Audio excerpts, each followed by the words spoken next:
اعوذ باللہ السمیع العلیم من الشیطان الرجیم بسم اللہ الرحمن الرحیم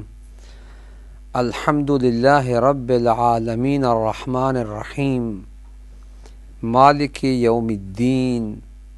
ایاک نعبد و ایاک نستعین اہدنا الصراط المستقیم صراط الذین انعمت علیہم غیر المغضوب علیہم ولا الضالین۔ سورہ مبارکہ فاتحہ کی تفسیر کے جاری سلسلہ میں ہم پہنچے ہیں اہدنا الصراط المستقیم۔ قرآن مجید کی یہ وہ پہلی دعا کہ جس میں بندہ بارگاہ الہی میں عرض کرتا ہے کہ اے میرے معبود مجھے رہنمائی فرما صراط مستقیم کی، ہدایت طلب کرتا ہے اللہ سے، رہنمائی طلب کرتا ہے اس برحق ہادی سے کہ جو یقیناً ہدایت کرنے والا ہے۔ اس کے علاوہ جتنے بھی ہادی ہیں وہ اپنی ہدایت میں بھی محتاج ہیں ہادی کے، مگر اللہ وہ ہے کہ جو ہدایت کرتا ہے اور ہدایت کرنے میں یقیناً وہ عبد کی، اپنے بندے کی بہتری چاہتا ہے۔ اللہ تعالیٰ عبد کی بہتری چاہتا ہے، بندے کی بہتری اور بھلائی چاہتا ہے۔ اللہ تعالیٰ یہ چاہتا ہے کہ بندہ مجھ سے مانگے، اس لیے اس نے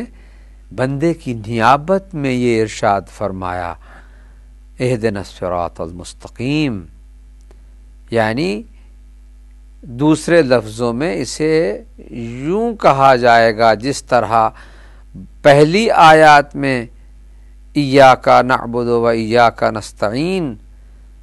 بندے کی طرف سے کلام الہی نیابتاً اللہ نے بندے کی طرف سے یہ الفاظ اپنے کلام میں شامل کیے، تو اہدنا الصراط المستقیم بھی ایسا ہی ہے کہ اے اللہ ہم تجھ سے طلب کرتے ہیں ہدایت کو، طلب کرتے ہیں رہنمائی کو۔ کس چیز کی؟ صراط مستقیم کی رہنمائی، سیدھی راہ کی رہنمائی۔ تو ظاہر ہے کہ جب اللہ مطلوب واقع ہوا ہے بندے کی طرف سے ہدایت کے حوالے سے کہ مجھے ہدایت فرما، تو یقیناً اس کی عظمت و مقام و منزلت اس بات کی متقاضی ہے کہ ایسی چیز کی دعا مانگی جائے، ایسی چیز طلب کی جائے کہ جو اس کے مقام عالی کے شایع نشان ہو۔ گزشتہ مطالب میں عرض کر چکا ہوں کہ عربی زبان میں راستے کے لیے 3 لفظ استعمال ہوتے ہیں: طریق، سبیل اور صراط۔ طریق، سبیل اور صراط، البتہ صراط سین سے بھی لکھا جاتا ہے لیکن صاد سے زیادہ لکھا جاتا ہے، اور یہی فصاحت و بلاغت کے حوالے سے عرب زبان میں زیادہ مستعمل ہے، ورنہ صراط سین سے بھی یہی معنی دیتا ہے، یعنی راستہ۔ تو طریق، سبیل اور صراط صاد سے، چونکہ قرآن مجید میں یہاں صاد سے ہے، لہذا یہ تینوں الفاظ راستے کے معنی میں آتے ہیں، مگر اس دعا میں اہدنا الصراط المستقیم، اے اللہ ہمیں ہدایت فرما صراط مستقیم کی، سیدھی راہ کی۔ اب جو سیدھی راہ ہے یعنی مستقیم صفت ہے صراط کی، وہ راستہ جو سیدھا ہے، تو سیدھے راستے کی ہدایت کا طلب کیا جانا اس بات کی دلیل ہے کہ بندہ اپنے مولا سے ایک مخصوص راستے کی ہدایت طلب کر رہا ہے، نہ کہ ہر راستے کی۔ لہذا اس کو الصراط المستقیم کے الفاظ سے یاد کیا گیا ہے، الصراط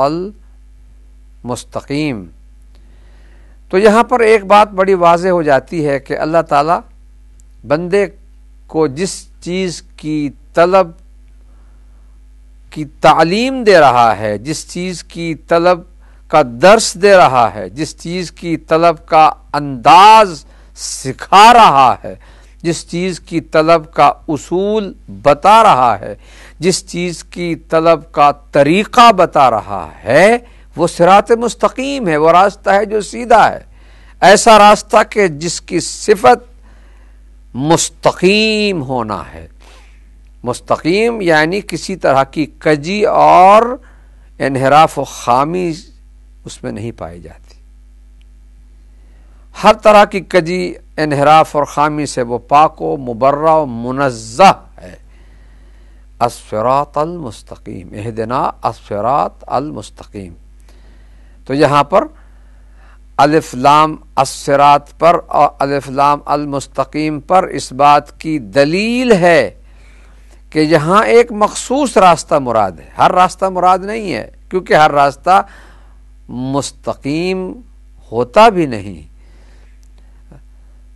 اتفاق کی بات ہے کہ پورے قرآن مجید میں بلکہ پورے کلام عرب میں کہیں بھی، چونکہ کلام عرب استعمالی حوالہ سے محل شاہد کے طور پر پیش ہو سکتا ہے، لیکن جہاں تک اس بات کا تعلق ہے کہ یہاں عرب بھی اگر چاہیں تو